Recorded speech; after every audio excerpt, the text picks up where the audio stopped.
It wasn't entirely unusual to see a vehicle parked in front of Lena Riddle's house. But he knew the cars he expected to see there.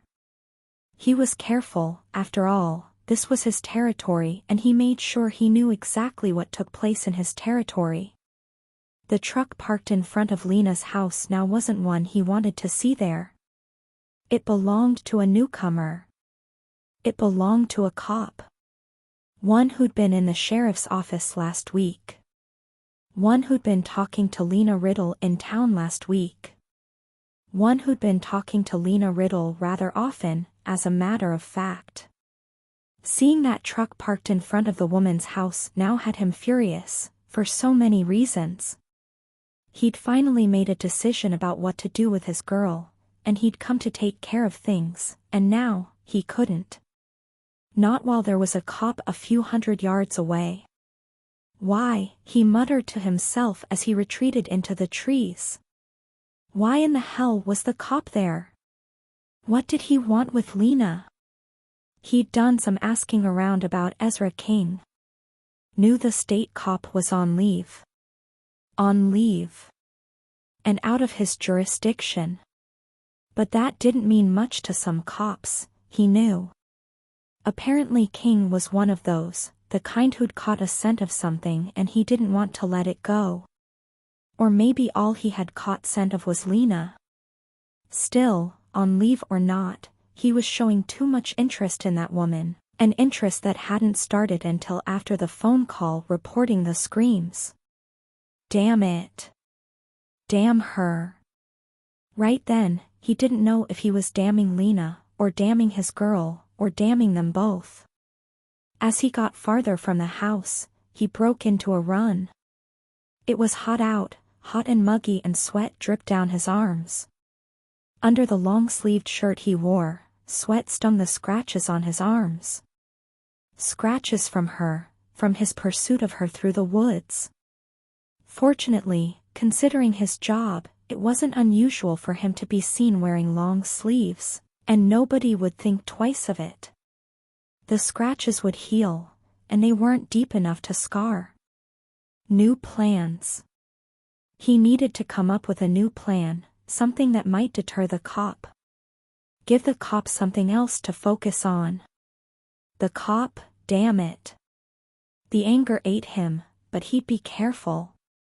He was good at his games and he knew, better than most, just how important it was to be careful.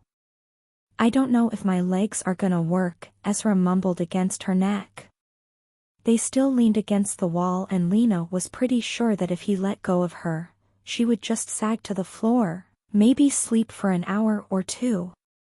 Or 10. Then, she just might find the energy to walk. You're gonna have to walk, Slick, she said, turning her head and kissing his ear. If I have to stand here too much longer, I might decide to spend the night here. Night's still a long time away. I might be able to move before then. She laughed and pushed against his chest. Move. She grinned, lifting her face to his. Come on, I'll show you my room. He dipped his head and rubbed his mouth against hers. Okay. I'm always up for dessert. There's no dessert in my room. Ezra trailed his fingers down her side, over her hip, dipping them between her thighs and stroking the slick, sensitive folds there. There will be if you're in there. She blushed. She could feel the heated flush as it formed on her chest and crept upward until her cheeks flamed with it. I haven't been called dessert before. Hot and sweet, sounds like dessert to me. He took a deep breath, she could feel it against her breasts, hear it whisper along her skin. My room. Now. She swallowed and pressed against his chest. Or better yet, yesterday. She took a step away, but there was something on the floor. She stumbled, slamming a hand against the wall, but the heel of her palm just glanced off the edge as the wall curved into the arched doorway of the living room. But she didn't fall. Hard, strong hands caught her, steadied her. "Shit, Lena. I'm sorry." She turned her head toward him, following the sound of his voice as he knelt down. It was my wallet. I dropped it." Lena reached out, brushed her fingers against his cheek. He caught her hand and pressed it against him as he stood. Under her fingers, she could feel the prickly, rough growth of stubble and his skin, hot, too hot. She heard the strain in his voice, recognized the embarrassment easily enough, and it helped ease her own. "Hey, it's okay. My parents knew better than to name me Grace, you know." She softened the words with a smile and leaned in, pressing her lips to his. "Didn't you say something about dessert?" The first couple days Hope had been there, Law had kept her busy with movies and inane talk, when she wasn't sleeping. Oddly enough, the insomnia that plagued her all too often had eased, and the first night she was there, she slept for 15 hours. The second night, she slept for 12 hours. On the third day, though, she decided that if he really wanted her to work, then she was going to work. She half expected him to tell her to alphabetize the books on his shelves or something. But when she walked into his office, the first thing he did was jump up from his desk with a look of relief on his face and grab a huge box from the floor. "Here. Been saving this for you," he said, pushing it into her hands. Hope scowled at the ridiculous piles of loose paperwork, a jumbled mess of receipts, printed pages, and handwritten notes, and then she looked up at Law. "And I'm supposed to do what?" Law peered into the box. "Organize it. If it looks like something I'll need for taxes this year, set it aside. If it's a letter from a reader or something like that, put it in a file. I think I read them all, and I only print out a few of them, but I want to make sure I go through them." "How am I supposed to know what you need for taxes?" Hope asked, dismayed. The box probably weighed 10 pounds. He crooked a grin at her. "Well, if it's anything related to my office, books, writing, research, promotional crap like bookmarks, pens, postcards, or postal costs like stamps, envelopes, etc., all of that is going to be needed for taxes." "I thanked you the other day," she mumbled. "I think I'm going to take it back." "Yeah. "Probably. In a few days, I'll be kissing your feet and begging you to stay, I bet." "I wasn't kidding when I said I needed help, Hope. I really wasn't." Hope studied the mess of his office and sighed. "You've managed without an assistant before this." "Barely." Law skimmed a hand through his hair and said, "Look, some of this crap I can keep doing, but I can write more, focus on my writing more if I've got some help, and there's a bit of a problem with living here and getting help here. There are exactly 3 people whom I would trust with telling about this, and none of them can help me."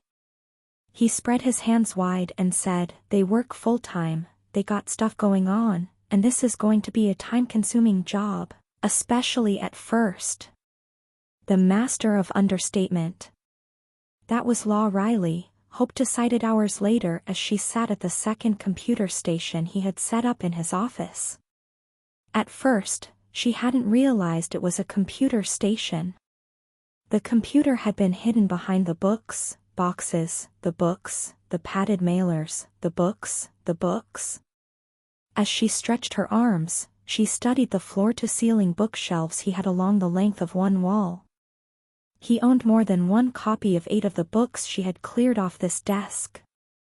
Of course, Law had insisted otherwise until she had shown him the duplicates, sitting on his shelves. Then he had shrugged. "I'll send them to Goodwill." Well, that had cleared out more than a dozen books, and she had a feeling she could clear out probably twice that if she could get away from that eagle eye of his. The phone had started ringing a few times and she'd hoped he'd answer it, maybe wander out of the office. He never seemed to sit still unless he was writing, but all he did was ignore the phone. Each freaking time it rang. And it rang a lot. He ignored it with aplomb. She'd almost think he wasn't even aware of it. But she knew better. The man seemed to notice everything. Like the way she eyed his bookshelves. The few times she'd inched closer to study the titles, he had looked at her like she was about to pounce on a fuzzy, helpless little baby bunny, instead of looking for duplicates of books he already owned. She might have risked it, but if he really expected her to actually work for him, and she was starting to realize he did, then she needed someplace halfway organized to do it. That meant clearing off that frightening nightmare he had insisted was a desk. 2.5 hours later, she had taken care of the books, somehow managed to organize most of the receipts, filed about half of the papers into recognizable order, research info, reader letters, letters from his agent, she assumed, a few reviews torn out of magazines, and a rather disturbing pile of postcards. Blank postcards. More than 100 of them. She flipped through them, studying the images on the front before flipping them over. Some of them had been sitting around long enough to have the edges worn and ragged, while others looked brand new. "What's with the postcards?" she asked, glancing at him.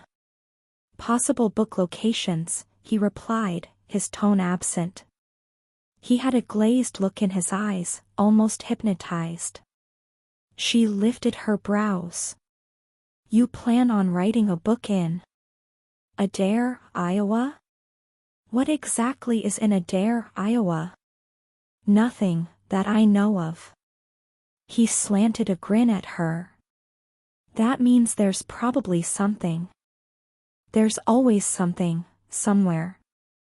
You're strange, Law. Very strange." His only response was a grunt. Looking back at the postcards, she grabbed a pencil and the notepad she'd been using. If he was going to keep a running list of possible locations, he could keep them more organized, she figured. A photo album would hold them all just fine. Add that to the list of 15 other things she needed. Along with cleaning supplies. Those bookshelves of his had a fine layer of dust, and Hope didn't want to think about how long it had been since this room had been cleaned. He had somebody who came out and took care of the house, but she wasn't allowed in his office. He even had that written into a contract. The cleaning lady wasn't allowed to open the door. Period. He was strange. Strangely paranoid. But then again, he was Law. Blowing out a sigh, she looked back at the desk, ready to tackle the next chore only to realize she could actually see the desk. It was clear. Mostly. Which meant she could possibly start on the mess of paperwork in that box, the one by her desk, all but waiting to attack her.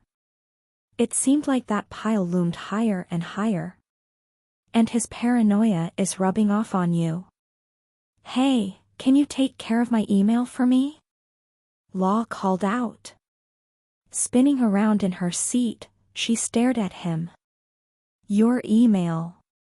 Geez, Law, exactly how much junk do you plan on dumping on me?" "As much as I can get you to do?" The smile he gave was the same one he'd given when they were kids and he'd tried to talk her into doing something she knew she shouldn't. But it faded as he rubbed a hand down his face. "You remember how I told you I was drowning? I wasn't lying. The last time I looked at one of my email accounts was 4 days ago and there were over 300 messages. It's the one I use for my website, a catch-all email." Hope narrowed her eyes.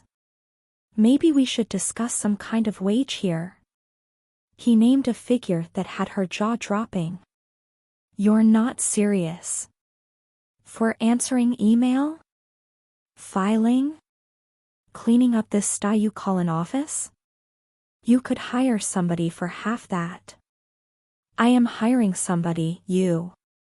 And it's worth it if it's somebody I know will actually hold up her end of the bargain, not leave me hanging, and is actually going to understand the whole reason I use a pen name. He eyed the box on the floor by her desk with the same level of dislike she had given it and added, besides, it's getting rather necessary and it's not just about the filing or the emails. There's more, but we'll work up to that. It's about saving my sanity, but you have to agree to not leave me in the lurch. If you up and decide this isn't working out and you have to take off, you can't just disappear. Give me a warning, at least. There was a strange look in his eyes as he said it. Something inside her rebelled at the thought, a leash. Too much like a leash, a cage. Even though she realized he had every right to expect some warning if she decided to bail, that wasn't what this was about. He was doing what he'd been trying to do ever since he'd figured out what was going on. He was trying to look out for her. Part of her even wanted to let him, but Hope needed to figure out how to stand on her own 2 feet. Still, she had to see this for what it was, a friend's concern. This wasn't a cage, and Law would never try to trap her. There was no door locking her in, no key. She could walk away when she chose. She had a choice. He was manipulating her to some extent. She wasn't so naive that she didn't see that, but a part of her understood. He was her dearest friend, just as she was his, and if he'd disappeared for weeks, months, years. Don't go there, Hope. Don't let those memories pull you back. She looked away from him, staring out the window. I won't be able to stay here. Why not? Hearing the frustration and the worry in his voice, she looked back at him and smiled. I didn't mean here, as in the town. I meant your place. I can't stay here indefinitely. Sooner or later, I'll need to look for my own place. Then she grimaced. Not that I'll have an easy time finding a place. No credit history, no references. I'll give you a reference. And around here, people don't tend to worry as much about things like credit histories, he said, his voice soft. Small towns aren't always bad, sweetheart. Not always a cage. That was what he meant, even if he didn't say it. And what do I tell people when they ask me what I do for you? She tried for levity, waggled her eyebrows. Am I your mistress? Your housekeeper? How about just my keeper? Half of them think I'm crazy anyway. He grinned as he said it and she saw some of the strain leaving his eyes. She hated how much he worried about her, hated how guilty he felt. It wasn't his fault. There was nothing he could have done, after all. He hadn't caused it. You did, no. You didn't cause it and you're not doing this, she told herself. Once again, the phone started ringing and she sighed quietly in relief, a distraction, even if it was just from her memories. Does answering the phone come into play? Nah. I hate talking on the phone and most of the people who need to talk to me know that. He grabbed the phone off his desk and eyed the caller ID. It's my agent. She can email me. Hope rolled her eyes. What if it's important? All the more reason to email me first and let me know it's important, because otherwise, I'll forget the important details. You don't forget Jack. Sure I do. With that charming smile that seemed to get him what he wanted every time, he leaned back in his chair. I forget, and I then remember later, but never when I need to. It's all in a jumble. An email makes it less jumbled. You're full of shit. He winked at her. Yeah. But I'm not completely lying.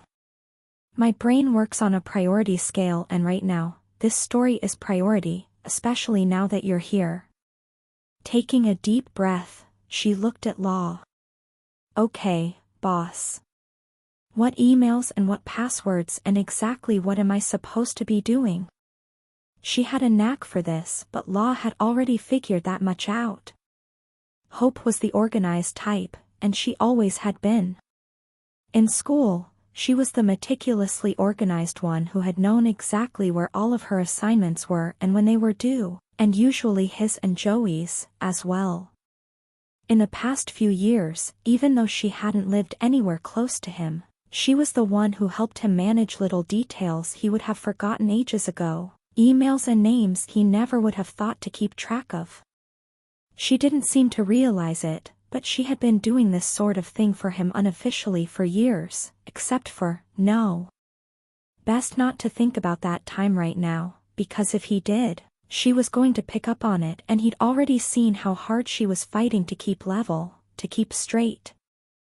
He didn't want to rock her boat. But he did want to kill Joey Carson in a slow and painful manner. Then he wanted to kick his own ass, but he'd been doing that for the past couple of years. Once upon a time, his gut had whispered something very ugly about Joe, very, very ugly, but he hadn't listened. And look what had, Law. He glanced up, saw the look of pale strain on Hope's face. The past few years hadn't been kind to her, but she still had the sweet, soft beauty that had drawn so many boys to her when they'd been in school. The kind that had Law hovering over her like the protective older brother he'd always felt like. Law, focus. He scowled and narrowed his eyes on her face. I'm focused. What's wrong? That writer, Kasha Hughes, you knew her? Knew. Yeah. I know Kasha. She had a heart attack.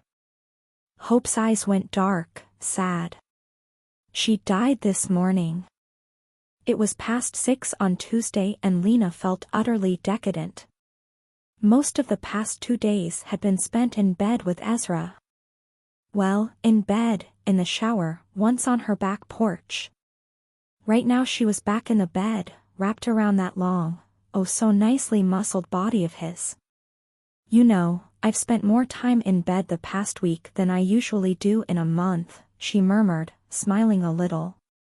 You complaining? No. Just a comment. His hand stroked up and down her back.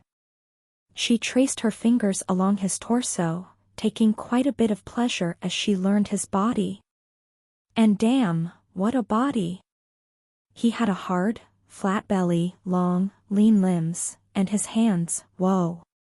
He could do things with his hands that just might be illegal in some countries.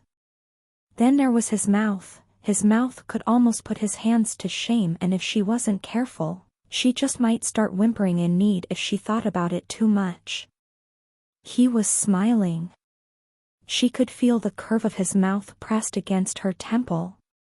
Glad you're not complaining, because if you were, it would be your fault. Really? How is that? Well, I didn't see you for 3 days.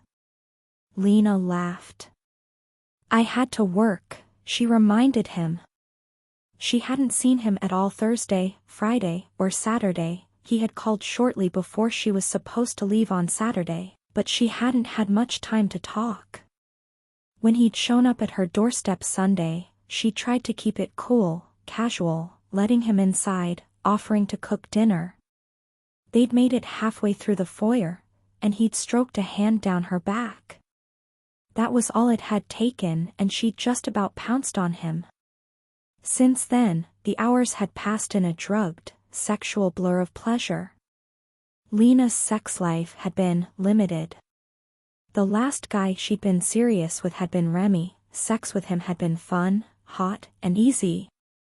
They had been compatible in bed, but it hadn't compared to this. She and Ezra weren't compatible. They were damned near combustible. It went deeper than the heat, though. He made her laugh. He made her smile. Hell, he just made her happy. Sometime around 8 or 9 last night, they'd realized they'd sort of forgotten about eating for most of the day. Starved, they'd hit the kitchen and she'd been delighted when he had ended up making them breakfast. Bacon, eggs, and toast, which they had eaten in the living room while watching the first in a series of very bad B-horror movies. Then they'd fallen asleep on the couch.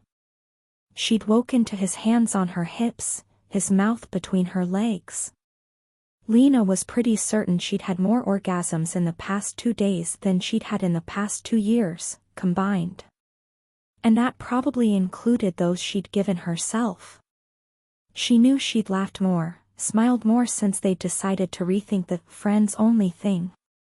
Sex and laughter, they were good things to have, she decided. For the most part, she was normally kind of reserved, held herself apart, it was instinctive. She wasn't shy, but she kept her circle of friends small and close. She kept the walls around herself high and tight.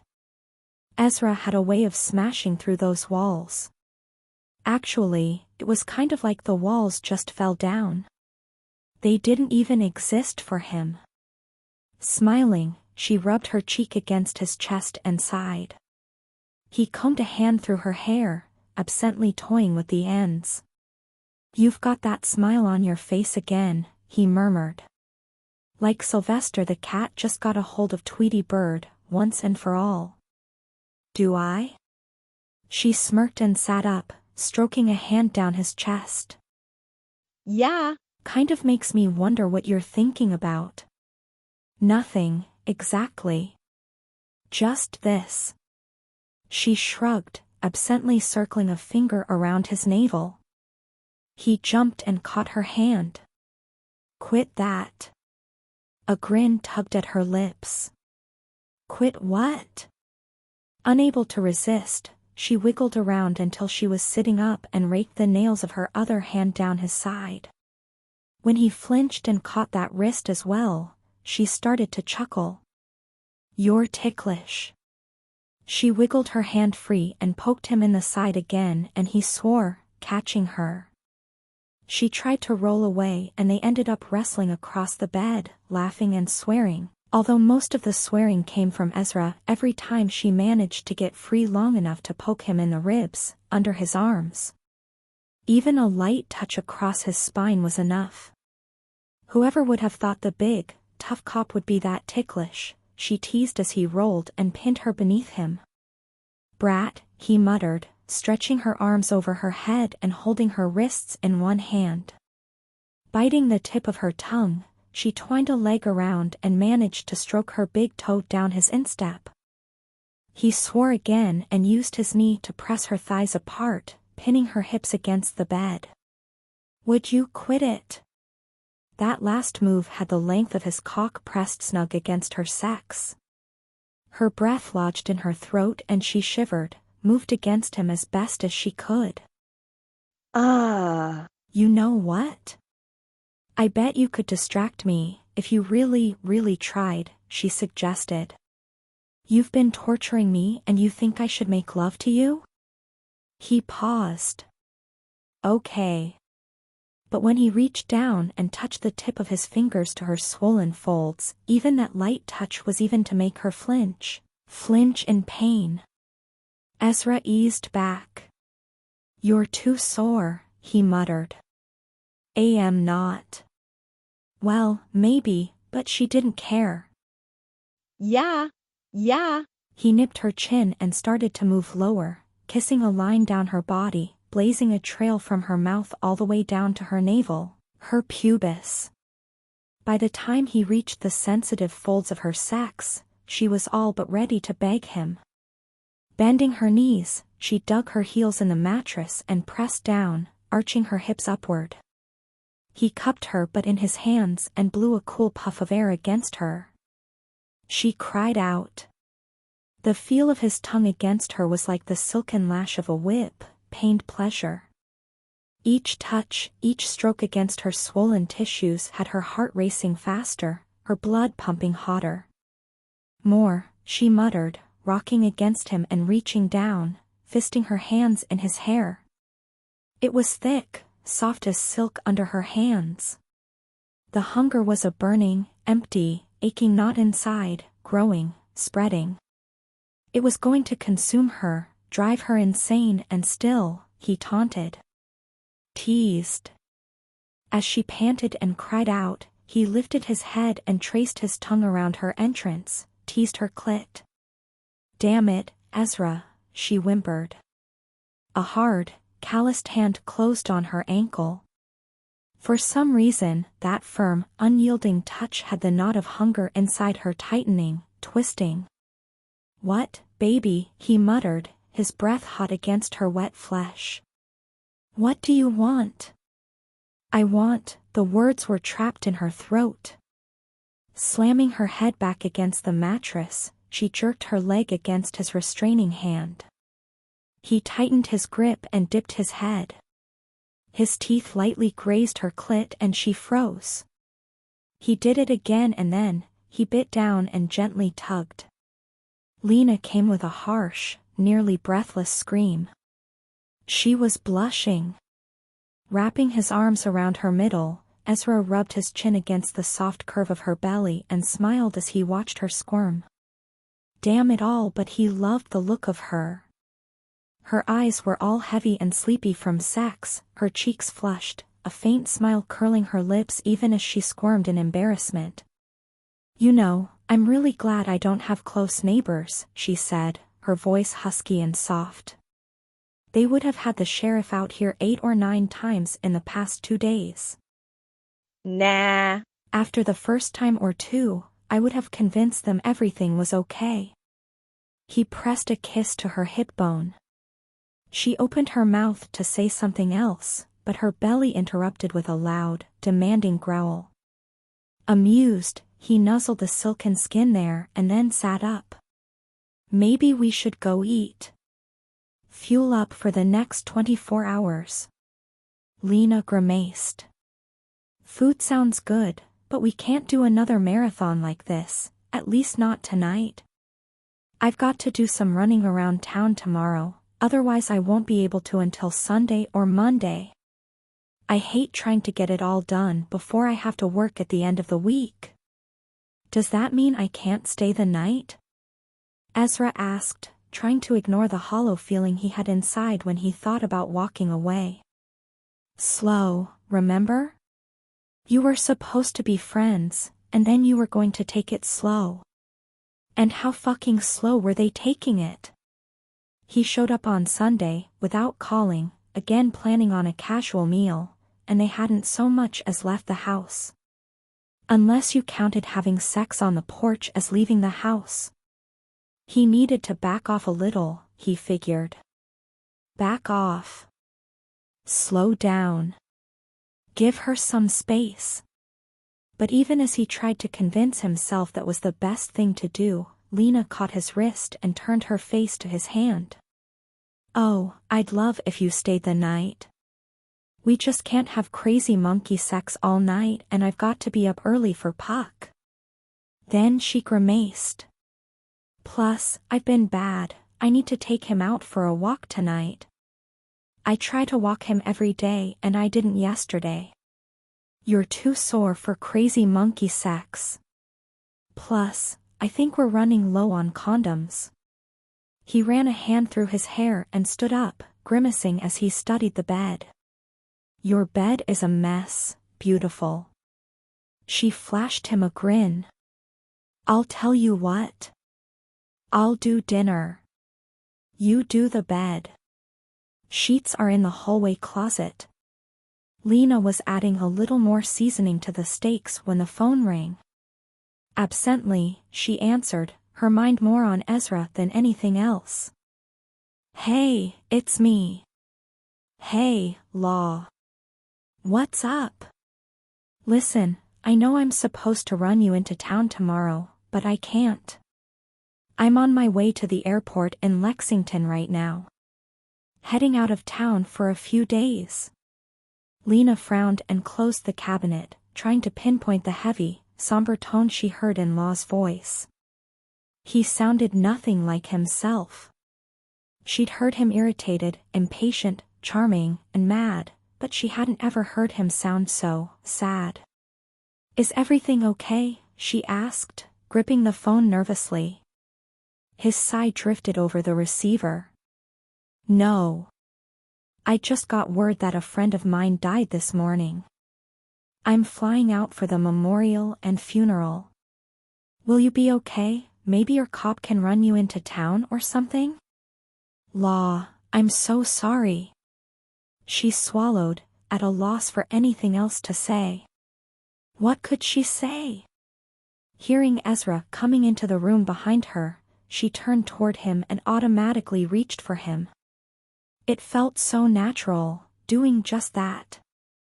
Something she'd never done before, something she'd never had before, yet it felt so natural with him. And he was there, catching her hand with his and offering silent support without even asking. He didn't have to, she knew.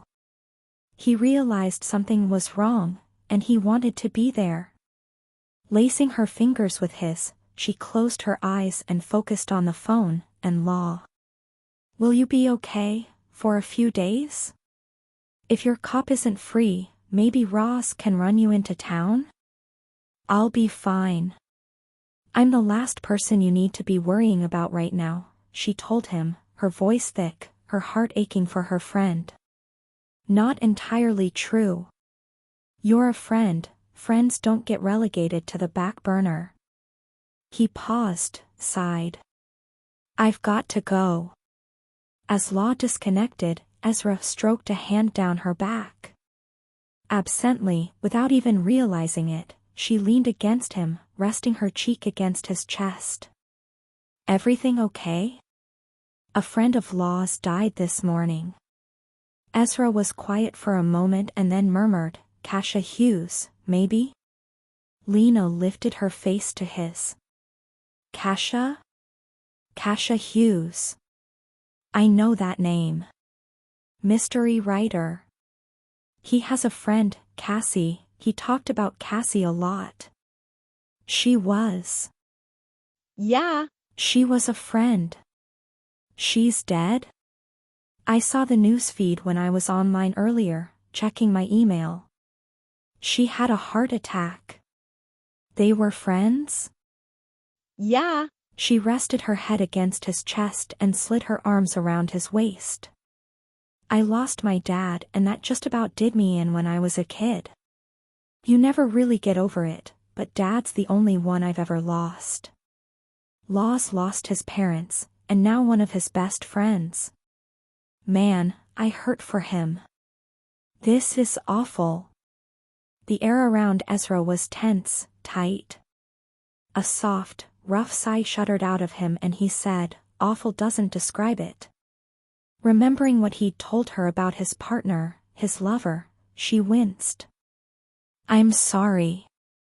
I just went and put my foot in my mouth, didn't I?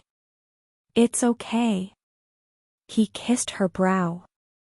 A heart attack, fast and peaceful, probably isn't a bad way to go. Lena made a face. There's a not bad way to go? Oh, baby. There are ways so awful, I can't even begin to describe. Fast, peaceful? I don't want to kick it anytime soon, but if I had to choose a way, a major heart attack probably wouldn't suck, at least. He nuzzled her cheek and stroked a hand down her back. Is he okay? As okay as he can be, I guess. Worrying about me. She made a face. That's Law for you. A friend of his died and he's worrying about how I'll get to town. He usually drives me in on Wednesdays. Tipping her head back, she pressed a kiss to the corner of his mouth. You maybe want to take me into town tomorrow? Sure. When? Just sometime in the morning, well, any time works. But Puck never lets me sleep in. Resting her head against Ezra's chest, she traced out a pattern on his chest and said, so, you said something about staying the night? Fucking bitch. By the time the week was over, Prather had worked himself to a fever pitch, so damn furious, he could barely see. A week. He'd been stuck working the desk all fucking week on Nielsen's say-so. It was all that bitch's fault, too. Fucking Lena Riddle. He was tempted, by God, he was tempted. Wanted to go out there and give that high and mighty little snot a piece of his mind. Then he wanted to punch that smug state boy right in his mouth. King had gone and had a talk with Nielsen. That was another part of the problem, and Nielsen, being the ass-kisser he was, he'd gone and caved. Playing nice, that's what he was doing. Wanted to brown-nose anybody he thought might do him good. Looking good for some smart-ass state cop was more important than standing up for his own people. Fuck Nielsen, too. Hell, they could all go fuck themselves. They needed to give Lena Riddle a bad guy, and that's what Prather was for them, the bad guy, even though all he'd done was try to help that stupid, irritating cunt who couldn't figure out what was good for her.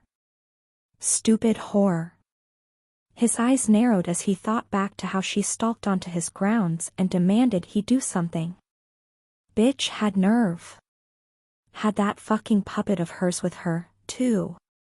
Law Riley. Boy was always sniffing around her like she was a bitch in heat. Hell, he might be in on this, too. Probably was. They needed to be taught a lesson. All of them. That was what they needed. Her name was Jolene Hollister, and she knew SHE was about to die. Oddly, she found she was ready. She didn't want to die, but she didn't want to face anything else this bastard had to hand out either. Ever since she tried, and almost managed, to escape, he had changed. If a monster could become more monstrous, then that was what had happened. He hadn't touched her, not since the day he dragged her kicking, struggling, and trying to scream, back inside this place, her private, personal hell. After that final, brutal rape, he hadn't touched her, but he still scared the hell out of her. He hadn't touched her, and he hadn't tried to force her to eat either. Once or twice a day, he forced water down her throat, and that was it. It was as though he wanted to do the bare minimum to keep her alive. She was weaker now, no longer able to do much more than shove at him as he freed her and pulled her off the small cot where she had lain, restrained for the past week. The thing stank to high heaven because he hadn't let her free, not even once. So she had lain in her own filth. His hands weren't gentle as he hauled her to the small, hand-rigged bathing area she'd used before, and as he doused her with cold water, her weakened legs gave out under her. He didn't say anything, didn't attempt to force her to stand. It was like he no longer saw her as a living, breathing creature, not even a plaything. Yes, he had become more monstrous, in some ways. She was no longer remotely alive to him, and in some ways that terrified her more than anything else he'd done to her. But at the same time, it was a relief. If he no longer saw her as alive, it was because he meant to see that she didn't remain that way much longer. And Jolene, please God, forgive me, couldn't live like this much longer. She wanted, needed, craved death, and soon, he'd give it to her. It was a chore, he was disgusted to discover. She lay under him like a limp dish rag, boneless, barely breathing, the healing bruises standing out against her pale, pale skin. Her pupils were mere pinpricks, and there was little life left in those hazel eyes. Of course, when he lifted his hand and started to methodically beat her, that changed. For a moment, the brilliant, stark light of pain flared in her eyes. Her screams once more rang in the air. But even the pain in her eyes faded, and her screams went silent far too soon. Reaching down, he closed a gloved hand around her throat, squeezing, until she gasped and groaned and whimpered her way back into consciousness. And still, she looked at him out of swollen, bruised eyes, dull eyes. Setting his jaw, ignoring the stink that lingered in the air, he went to the small footlocker and withdrew a clear bottle. She was lax and limp. It was like trying to initiate intercourse with a corpse, and while he could deviate from the plan, he chose not to. He didn't like using the lubricant unless he was taking a woman anally, but he wasn't about to fuck a dry stick, either. Sometimes, the violence alone was enough for him, but she had to struggle, had to give him something. She had nothing for him now. Barely any life left in her. He didn't let it anger him, though. As he turned back to face her, he smoothed a hand over his bare scalp and knelt down next to her. "You really were one of the best, for a while," he said. "It should have ended better than this. So much better." Her eyes were dull as she stared straight ahead, and when he covered her body, she didn't even flinch. In her mind, Jolie was already drifting away. She knew what he was doing. Pain blistered through her, but she was only vaguely aware. He would rape her again, she realized. She thought he was done with that. But no. He'd do it again, and she didn't want to be here for it. Let him do it. In her mind, she cried out for Bryson, for her fiancé, the man she loved. In her soul, she wept for him. And in her heart, she mourned the life she could feel slipping away. In life, she'd been very lovely, that serene, almost peaceful, angelic beauty covering an impish sense of humor and wicked intelligence. In death, that serene, peaceful beauty was broken, shattered. He'd taken his time with the rape, taken his time before he slowly choked the life out of her, and by the time her life ended, her face was so swollen, not even her own mother would have recognized her. He didn't care for that, but it had been necessary for his plan, and in the end, it didn't matter to him how she looked now. Even as he carefully trimmed her hair to chin length, he was more focused on how she had looked before. That night. Forever, he would remember how Jolene Hollister had looked that night when he had dragged her back into his place and flung her against the wall, her eyes bright with terror, her heart racing, and her strong, slim body struggling. So alive. So alive, so defiant. Even as she fought him and lost, she'd been strong and defiant, and his. Only his.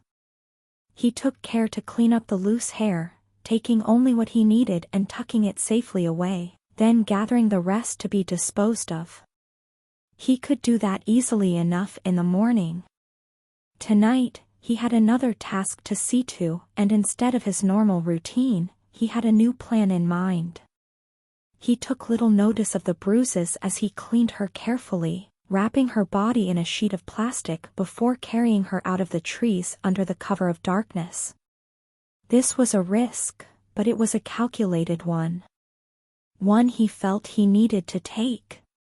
He'd made a bad mistake in judgment, thinking nobody would pay any attention to Lena Riddle if she reported anything unusual. She'd reported it, and yes, people had paid attention. So it was time to give them something to find. From his truck, he could see the lights on in the house, could see the shadow of the occupant moving around. The shades were drawn, but he could still see movement, the odd flickering light that told him the TV was on. A night owl, a fact that had played in his favor. Lena Riddle was a problem. One he needed to deal with, and over the past few days, he had come up with a solution. There was one major problem, and that was Lena herself, but there were smaller problems that added to the whole. She was so sure of herself, so cocky and confident. Too many people seemed to believe her, and part of that was just because she was so cocky and confident. Shake that confidence even a little, and like a house built on sand, the entire structure might very well collapse. And even if it didn't, well, they needed a body. So he would give them a body and a bad guy. She'd forgotten how damned eerie and empty a big house could be at night. Especially when you couldn't sleep. The floorboards squeaked. Outside, the wind wailed. A storm was blowing in, and although it wasn't cold, she found herself rubbing her arms, chilled to the bone. She thought about turning on the TV, but this late at night, her best bet was infomercials, lousy horror movies, or worse. Something gross and scary, the last thing she needed when she was already freaked out for reasons she couldn't entirely explain. As midnight edged past and she still couldn't settle her restless mind, she thought about reading. Absently, she realized the wind was dying down. Maybe the storm would blow over. She sighed and moved over to the window, absently adjusting the blinds. And that was when she felt it. The eerie sensation of wrongness. Her breath lodged in her throat and she peeked through the blinds, staring out into the darkness. Her breath came in hitching gasps as she tried to breathe past the knot that had suddenly lodged itself in her throat. Tried to breathe, and couldn't. Tried to breathe, and damn near screamed. Clapping a hand over her mouth, Hope Carson breathed out a prayer against her muffling palm.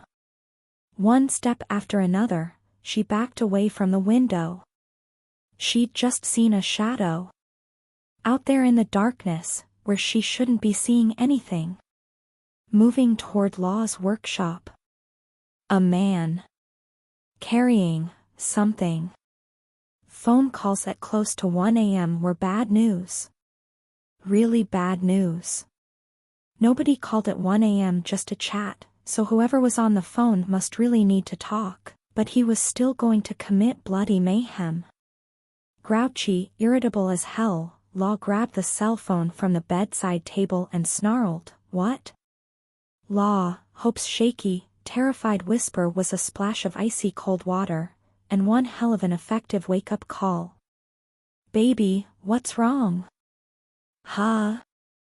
Lena knuckled her eyes and tried to make sense of the words coming out of the receiver, but so far, they weren't making much sense.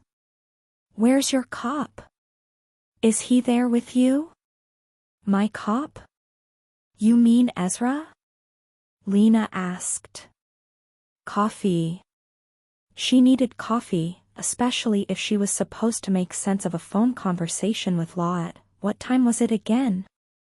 "Yes, Ezra, unless you're shacking up with Prather now, too." "Damn it, Lena, wake up, this is important." "Law, honey, trust me. Whatever weird story question you got, it needs to wait until, it's not a fucking story." Law snarled. If it wasn't for the underlying fear she heard in his voice, that tone alone would have had her back going up and she would have torn into him. As it was, it served to wake her up. Very, very well. Slowly, she sat up. "Okay, then. What's going on? Is he there with you?" "No, more's the pity." Part of her wanted to make some snide comment about him being presumptuous, except Ezra had spent 4 nights with her this past week, and just think, last week, they weren't even really talking. Sighing, she rubbed her neck. He had a doctor's appointment with a specialist in Lexington and said he wouldn't be fit for human consumption, so he was heading home once he got back in town. "Is he in town?" "Yes," she said slowly. "Call him. He needs to come pick you up." Law blew out a breath. "I need you to go to my place and you need to do it now, have him come pick you up right away. It's got to be him, Lena. Nobody else. Not Roz, not Carter. Ezra. You understand?" "No. Not in the least." "Law, what's the deal?" In a grim, angry voice, he said, "I've got to call the police." "The police? What in the hell is going on?" I've got a friend staying out there." She thinks she saw somebody out near my workshop, I don't know. But I can't call the sheriff and report it until somebody else is out there. Lena, if she sees a uniform, she's going to freak out. I need you there. He hesitated for a few seconds and then quietly, his voice a raw plea, added, please? The phone rang. Ezra came awake instantly, even though he'd been caught in the midst of one weird-ass dream involving a physical therapist, his high school gym teacher, clown school, and NASCAR. Shaking the weirdness from his head, he grabbed his phone from the bedside table. Seeing Lena's number had his heart skipping a beat, but he forced the fear down, buried it under a layer of ice. Hey, beautiful. Kind of late, are you okay? Yeah. I'm fine, she said, her voice husky, soft and sleepy. But apparently there's something weird going on at Law's. I thought he was out of town. He is. But he's got a friend staying there. Look, this is a freaking mess and I need coffee before I can try to explain. Will you pretty please just come over here and pick me up? Drive me over there? He looked at the clock. Shit. You do know what time it is, right? It's just a few minutes past 1. I know. She muffled a yawn. Trust me, I know. But, hell, Ezra. Law never asks me for anything and he sounded scared. Shit. He was pretty sure there was something in a relationship handbook somewhere that required him to help out his woman's friends in times of need. Even if those friends were like Law, a guy who was dying to get inside her pants. Scraping his nails down the heavy growth of stubble on his face, he sighed and stood up. I'll be there in about 10 minutes. Less. After he disconnected the phone, he got up and walked over to his closet. There was a fire safe on the top shelf. Even touching it was enough to make him break out in a sweat. But he did it anyway. Before slamming the door, he grabbed his shoulder holster as well and a lightweight denim jacket. Dressing quickly, he took the fire safe into the kitchen. By then, his hands were shaking so bad, it took 2 tries before he could get the little silver key on his key ring to go into the damn lock. Opening it up, he didn't give himself time to think, he just grabbed the matte black Glock and loaded it. In another minute, he was heading out the front door. To keep from thinking about the gun, he focused on Lena. Only on Lena. I'm going to pound his damn ass into the ground, Ezra snapped. He wouldn't have asked if it wasn't important. Lena rested her head against the back of the seat and tried to quell the churning in her gut, but it wasn't happening. Shit. That guy gets the basics of law enforcement. You suspect an intruder, you call the cops. He's got a friend there, Lena said, her voice quiet.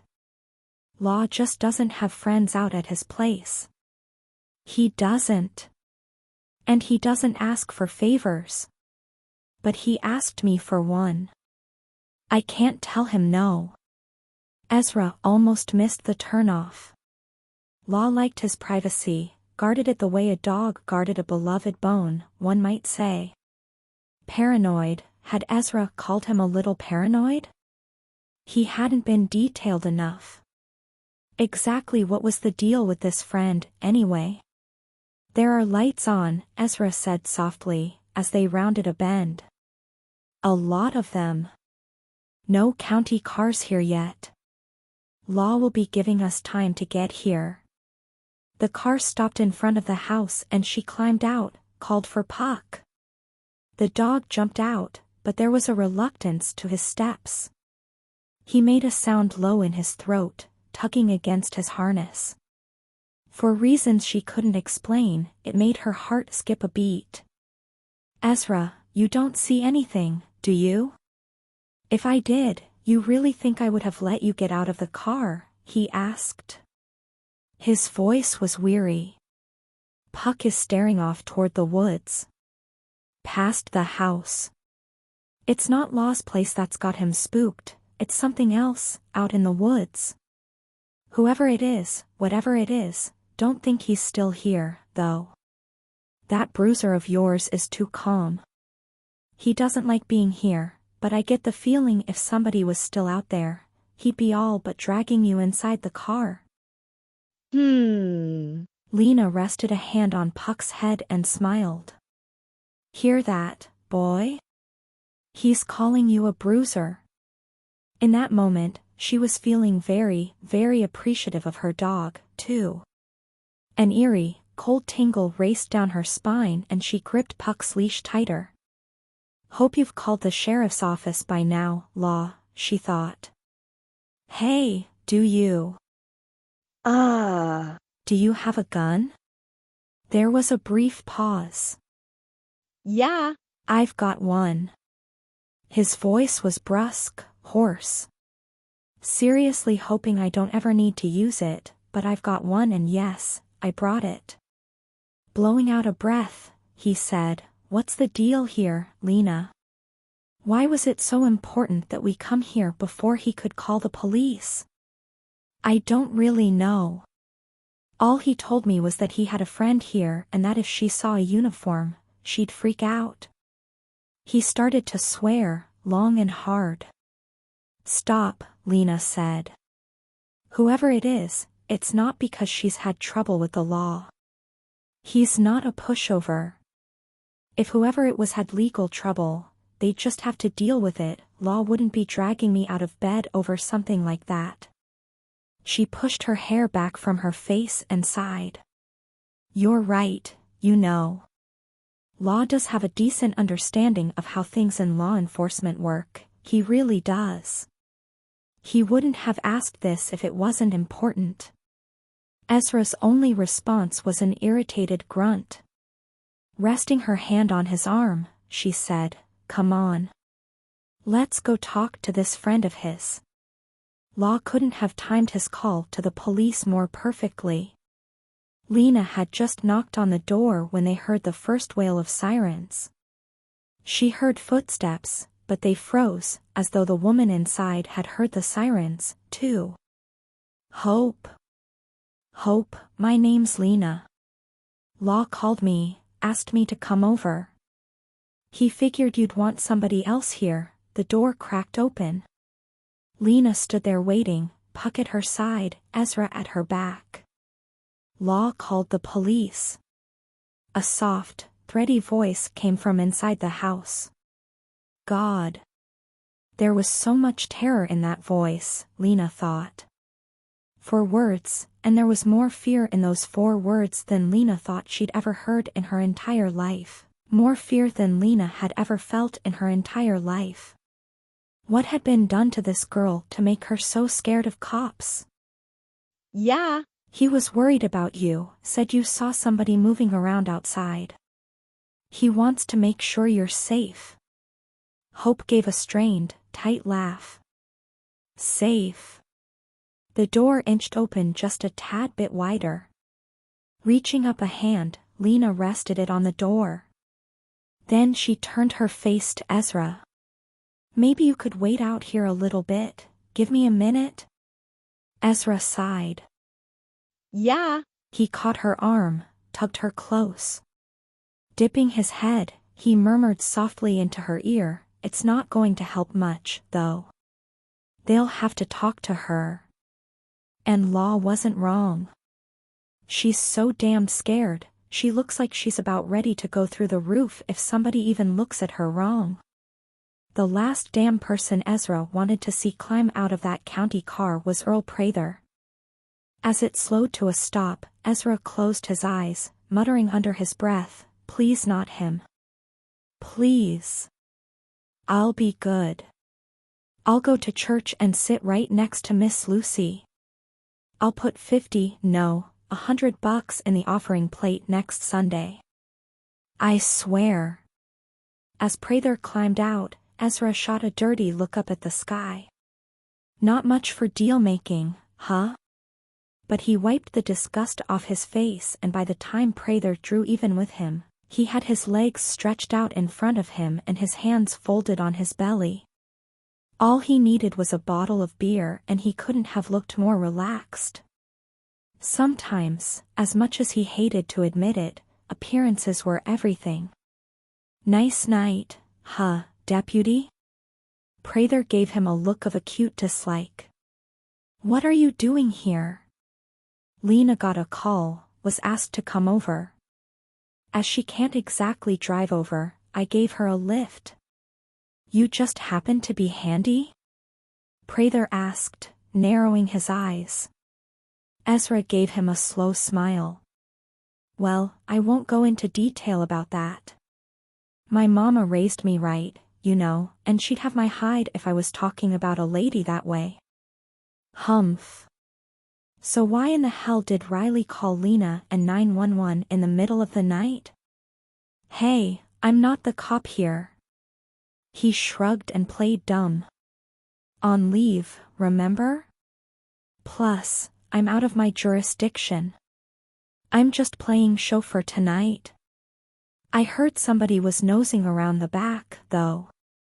He arched his brows and said, "Hey, maybe he's still back there, hiding. You could catch him and bring him in." As Prather waddled away, Ezra rolled his eyes and stood up. "Idiot." Then he slipped inside the house. He hated like hell that he was going to have to scare the pretty girl inside the house, but she was going to have to talk to Prather, and maybe, just maybe, he could prepare her for that a little bit better. He hoped. He had cop eyes. That was the first thing Hope noticed as he came into the room, limping just a little. The second thing she noticed was the way he lingered by the pretty redhead and stroked a hand down her hair, rested a hand on her shoulder. Lena reached up and covered his hand with hers. Something about that simple, sweet gesture made Hope's throat ache. She remembered that kind of touch from her childhood. Her mother and father had shared them all the time. God, what would they think if they could see how things had turned out for her? If they hadn't died in that car wreck? Shame, slippery and tight, washed through her, and she looked away. It wasn't just shame, though. Envy curled through her, and that left her feeling more than a little dismayed. After Joey, she hadn't thought she'd be able to see those casual little touches between a man and a woman and feel even the slightest bit jealous, but here she was. Although the thought of a light, gentle touch was enough to make her break out in a light sweat, she found herself wondering what it would be like to have somebody touch her like that, just because. That "I'm touching you because I can't not touch you" sort of touch. The way her parents had touched each other. Joey had liked to touch her in public. A lot. But it had been a possessive thing, as in, she was another one of his possessions. He'd liked to touch her that way. He'd liked to. No. No. No. No. "You're not there anymore," she reminded herself. She focused on her reflection in the mirror and reminded herself where she was, and where she wasn't. Then she turned around and looked at the cop, made herself look at him, and that was when she noticed something else about him. As he took a seat a few feet away from her, she saw that while he had cop eyes, there was also kindness in them. Joey's eyes hadn't ever really been kind. He'd used to hide behind a beguiling veneer of charm and affability, but kindness? No. He didn't have it in him. It had taken her years to realize that, though. "Hey." The cop smiled at her, and it was the same slow, gentle smile one would use with a scared child, a stray dog.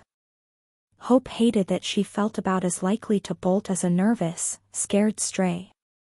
Although it felt like her face might crack, she gave him a nervous smile in return. "Hi. You look like you're having one hell of a night.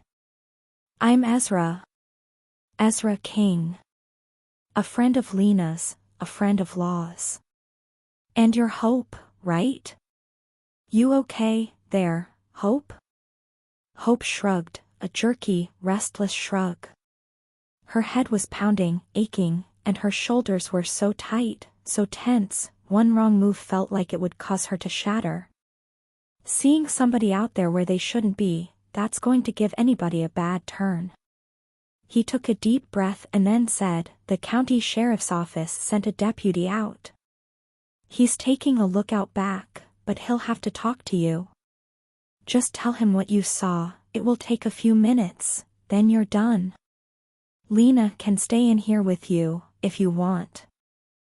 Hope swallowed. Her throat was so dry, that simple action hurt. "Yes. Please. If you don't mind, Lena." She hated having to ask that of a total stranger, but oh, hell, if she had to be alone with a sheriff's deputy, even the thought of it was enough to make her hands start to sweat. Lena smiled. Nah.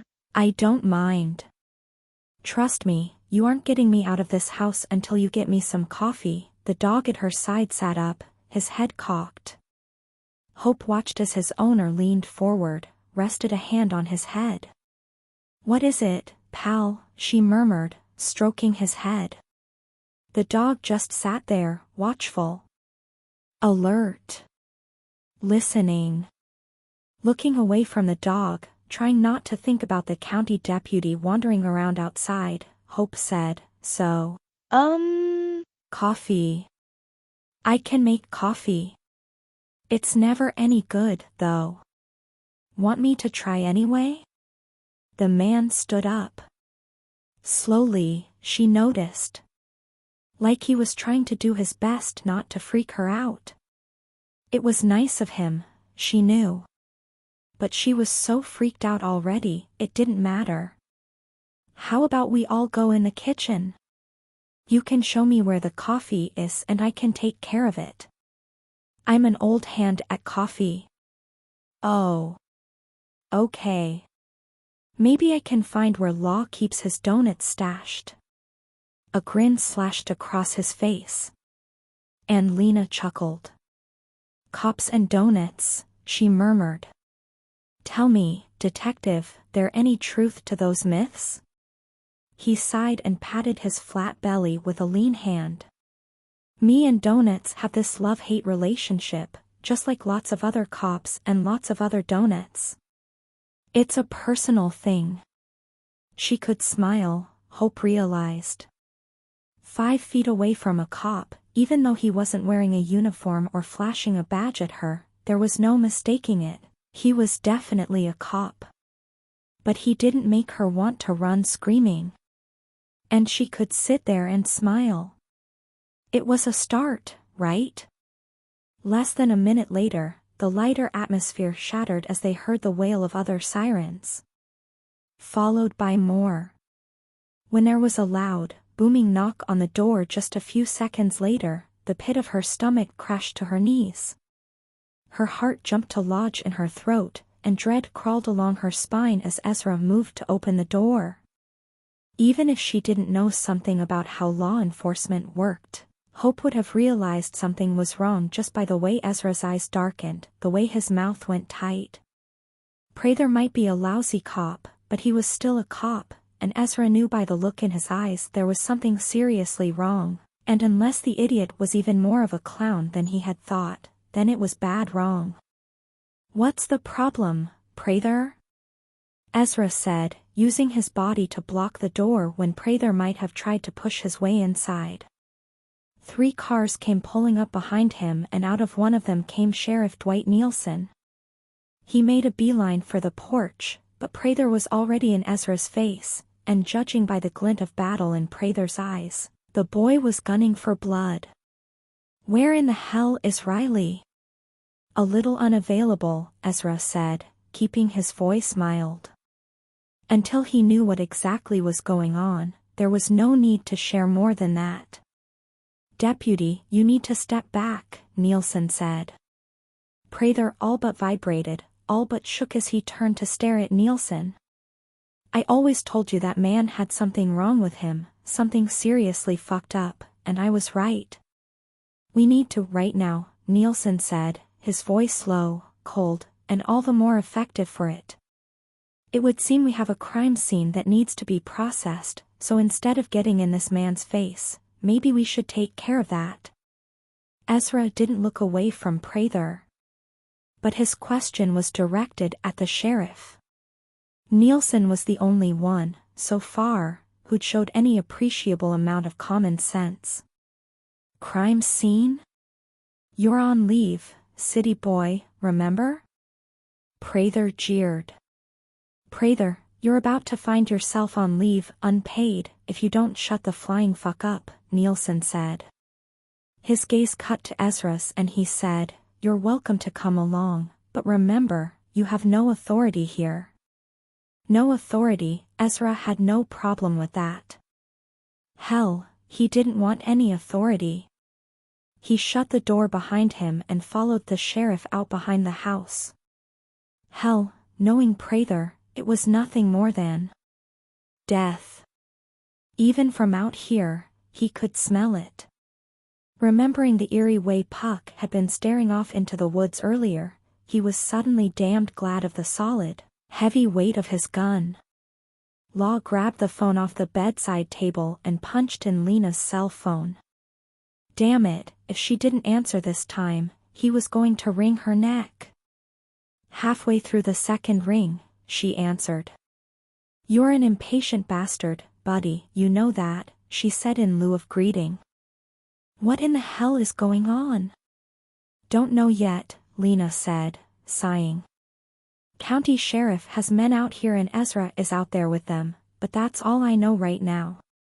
Hope was quiet, hadn't said a word since Prather had all but knocked the door off its hinges.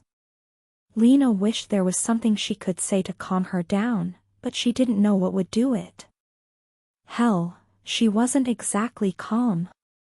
She'd been doing okay, up until Ezra had slipped outside, but now he'd been too quiet. Something about that silence. Shit. Lena wouldn't have minded being able to see just then, being able to see his face, look into his eyes. Have something else to go on besides that odd tension in the air, the fury she'd heard in Prather's voice. Hope's okay, right? Yes. Scared. But she's fine. Nobody has been inside the house, Lena said. You want to talk to her? Yeah. Put her on. Lena held the phone out and gave the other woman a smile. It's Law. The brief conversation did nothing to soothe Law's edgy tension, and he was up, prowling the room after he'd hung up. He wouldn't sleep, he already knew. He wouldn't sleep and he needed to be on the phone, booking a flight back home. But he didn't want to tie up the phone. Not until he knew what was going on. Shit, why had he left Hope there alone? Joey, fuck. Had he tracked her down? The bastard had said he wasn't going to let her go. Had he tracked her to Law's place? What's going on? Hope asked, her voice shaking, so nervous and small. Why are there so many cars? What's with the van? Lena sighed. She felt utterly useless. Pushing upright, she gripped Puck's harness and followed the sound of Hope's breathing. She was pretty sure Hope was over by the window. She breathed in soft, erratic stops and starts, almost like she had to remind herself to breathe. I don't know, Lena said, once she stood next to her. Resting a hand lightly on the other woman's shoulder, she squeezed gently. But don't worry. I won't be going anywhere. Law and I have a mutual dislike of that idiot, Prather, so as long as he's on Law's property, I'm not leaving. There was a brief pause, and then quietly, Hope said, the guy is a jerk. Yep. He thinks that badge makes him something special. A lot of them do. There was an undercurrent of resentment, of anger in her voice. And fear, so much fear. Think it makes them untouchable. Nobody is untouchable. She squeezed Hope's shoulder once more and let her hand fall away. I might not be able to see, but I get the feeling Ezra was about to put the guy on his back for a minute there. The vibes in the air? Talk about tension. Hope shifted. Nervousness had a sound. A habit of swallowing a lot, the restlessness of constant movement, as if stillness was just too hard. Hope's nervousness somehow conveyed a pain, a misery that managed to leach its way inside Lena's heart, and in such a short time. No wonder Law had been so worried. Lena barely knew more than this girl's name and she wanted to protect her. Why don't you tell me what you see? Maybe we can figure it out. Something's wrong, Hope said softly. And it's more than just me seeing somebody running by Law's house. She hesitated and then softly, she added, I think he might have been carrying something. Who? The guy you saw? Yes. Lena processed that, going cold inside. She was hearing sirens again, but this time they were all in her mind, wailing a warning. She was utterly freaked out. She hoped it didn't show on her face. Carrying something, like what? I don't know. Hope swallowed and then whispered, her voice hoarse, something big. Over his shoulder. Almost like she didn't finish the sentence, though. Almost like she feared doing it. Like a body? Lena wondered as she found herself remembering a scream. A woman's desperate voice. Being away from the job for a few months hadn't made it any easier, or any harder, to look at the violence one could do to the human body. She'd probably been pretty once, although under the bruising and swelling, it was hard to tell. Ezra suspected she'd been raped, and probably more than once, judging by the bruising on her thighs and hips. Some of the bruises were almost healed, others were almost new. She had scratches and scrapes on her body, especially her outer arms and legs. Ezra found himself frowning at those and wondering. The sort of scrapes one might get in the woods, he wondered? Running through the woods? Maybe that was the cause of the banged-up condition of her knee, too. Those weren't the sort of injuries to happen in a beating. He wasn't a doctor, but he was pretty damn sure of that. Standing off to the side, Ezra watched as Nielsen directed his men in a calm, competent manner. The man had worked homicides before, there was no question of it. Prather, though.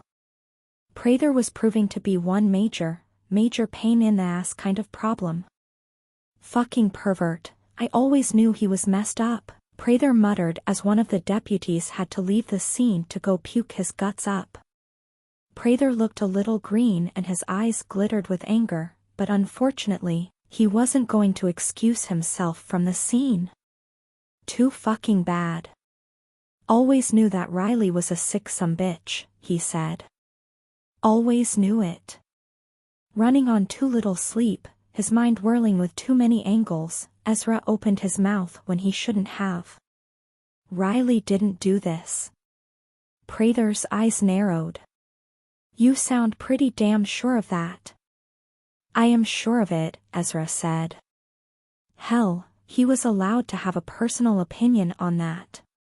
He wasn't involved in it and this wasn't his jurisdiction. Besides, he also knew for a fact Law couldn't have done it. You're sure? Behind him, Nielsen opened his mouth, but Ezra caught his eye and gave a quick shake of his head. Nielsen cocked a brow but remained silent.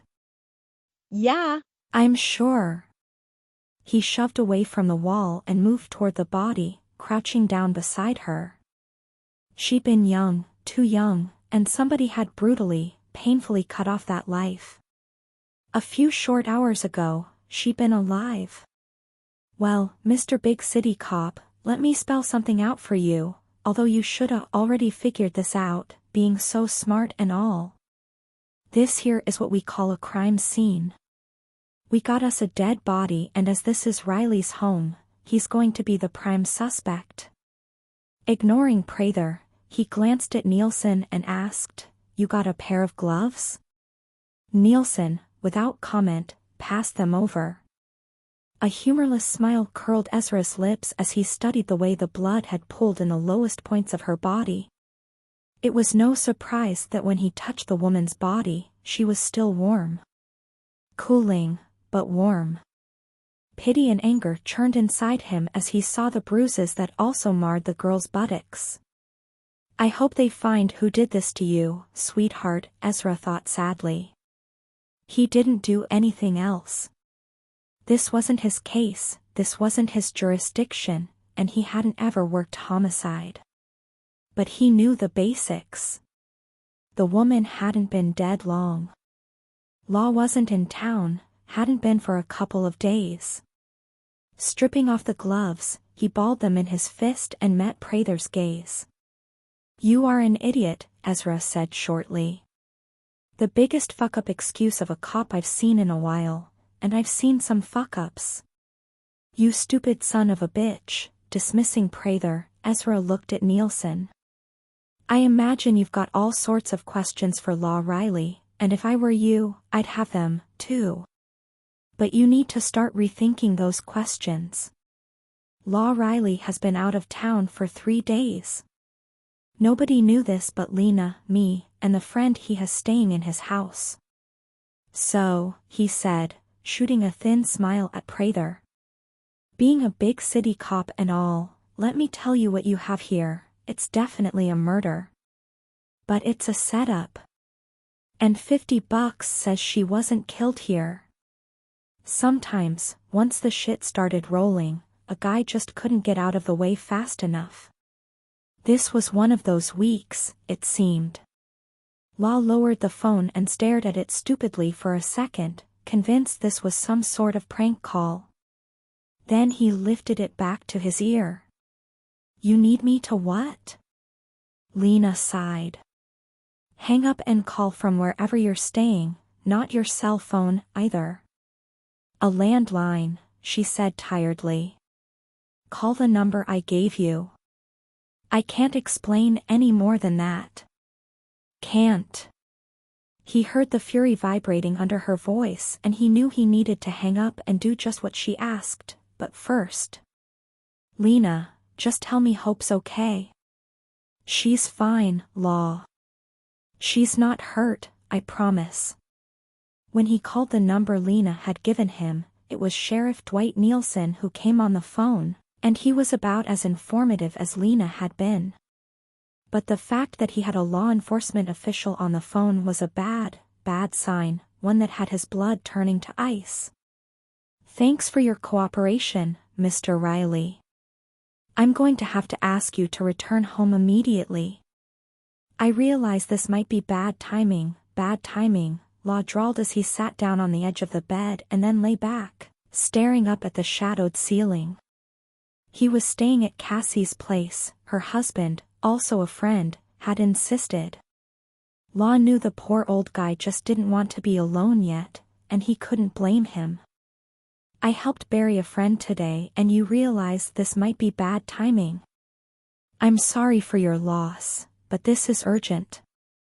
Scowling, Law said, "Well, if it's so urgent, you can tell me what in the hell it's about. Otherwise, I don't see any reason I should cooperate." 5 seconds passed, then 10. Finally, Nielsen said, "Evidence of a crime has been discovered on your property, Mr. Riley. That's about all I can divulge at this time. You need to come home. Immediately." It was hours later. Dawn was nothing but a memory, and the need for sleep was weighing on all of them, but none of them could sleep. Hope had come home with Lena had insisted, and Hope had been shell-shocked enough to agree. "A body?"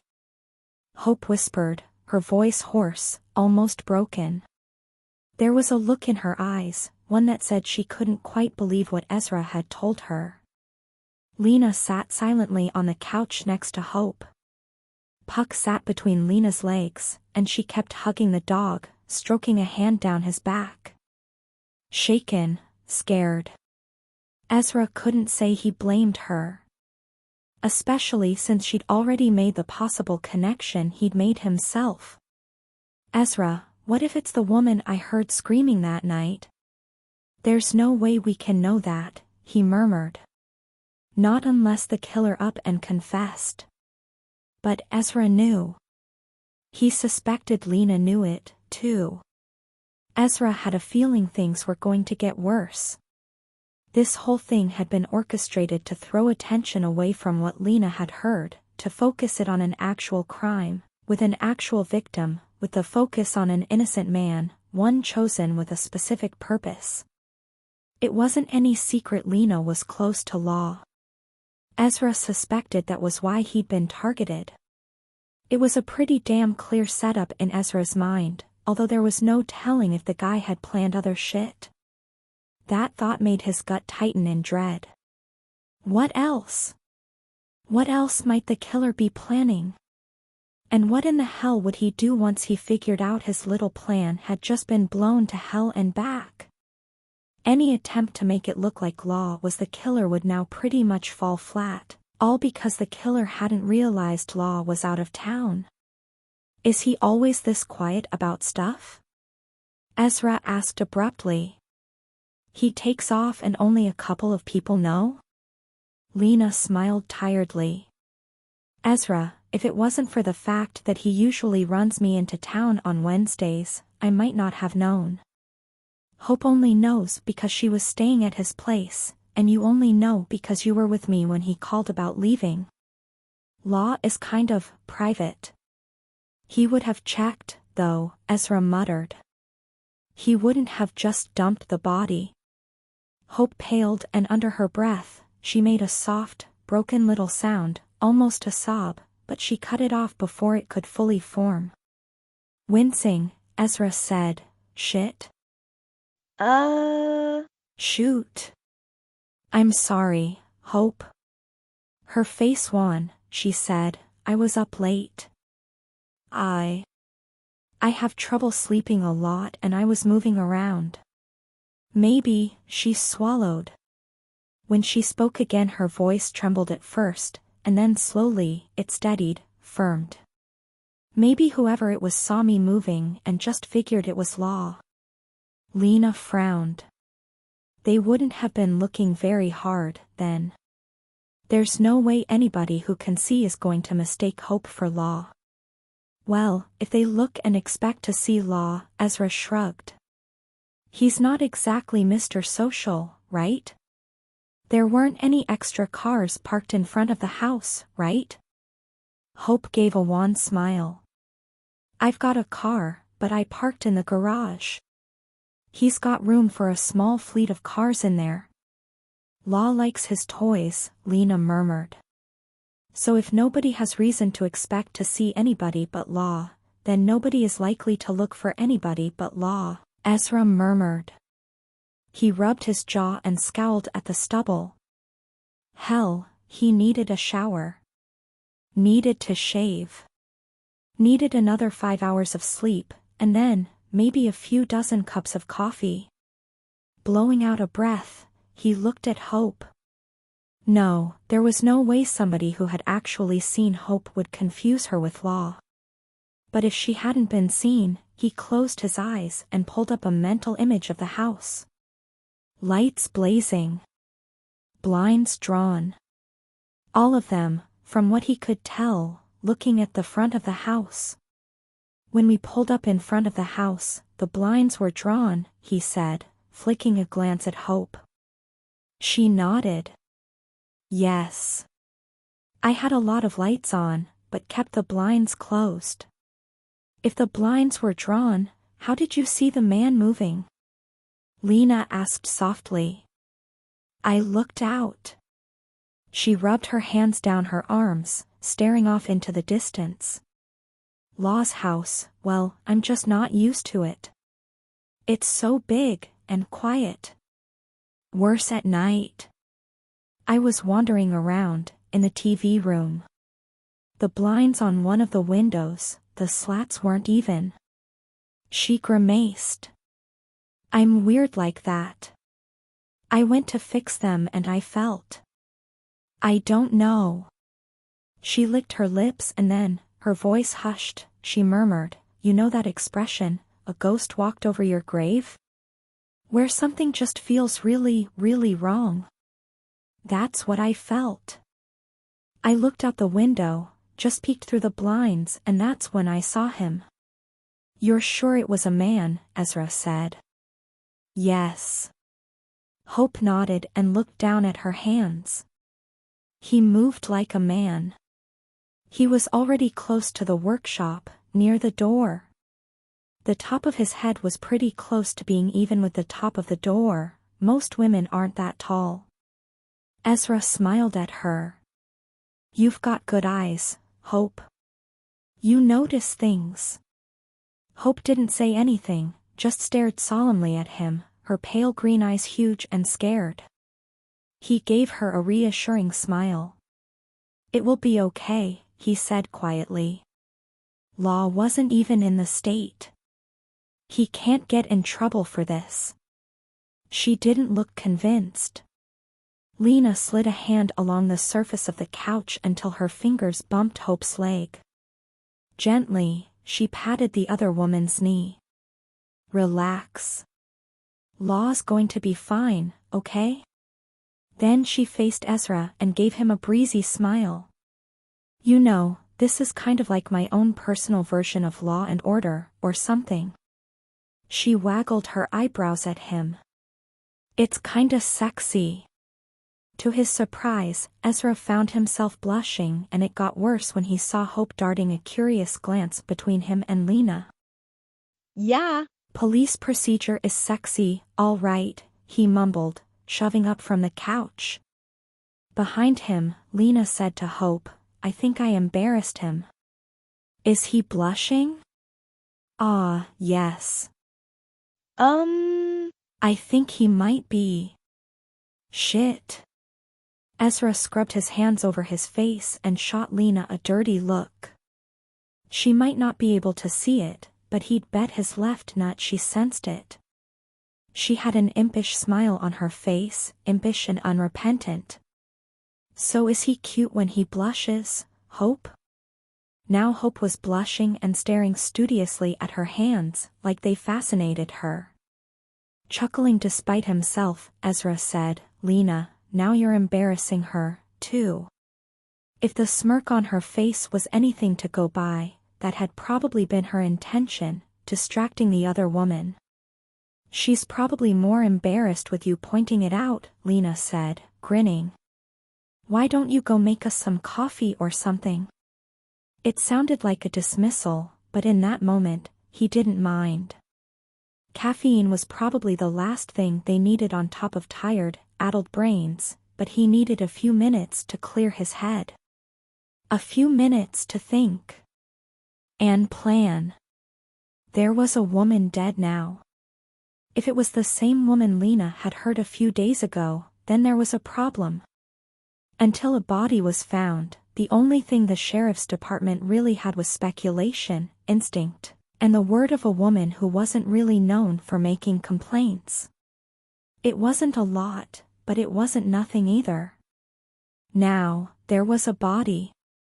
But the body had been planted, and very deliberately planted. If it had anything to do with what Lena had heard, then there were now a lot of problems for somebody in this small town. The killer might not yet realize it, but his entire ploy had been shot straight to hell the second he decided to plant the woman on Law's property. Straight to hell. And he'd been seen. Lena had heard the screams. Hope had seen somebody. If it was all connected, once word of that got out, those two women were very likely to be in a lot of danger.